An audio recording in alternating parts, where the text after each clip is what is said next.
when the pandemic happened and the social distancing ordinances were in place, I started relying heavily on Instacart. In fact, I still rely heavily on Instacart, still don't go to the grocery store.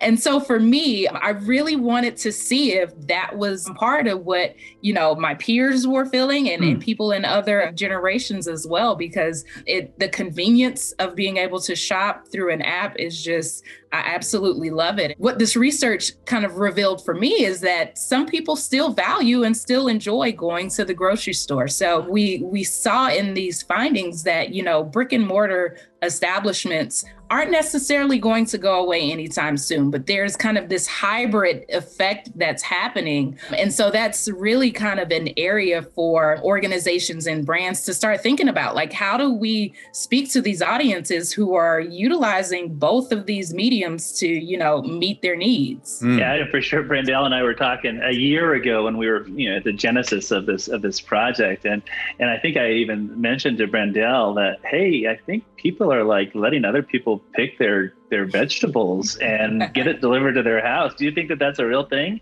And so that was one of the things that we really wanted to validate, if in fact this was just some fleeting moment or if this was a trend. And some of the research, third-party research that grocers are expecting that 35% of their commerce will take place either through delivery or through pickup.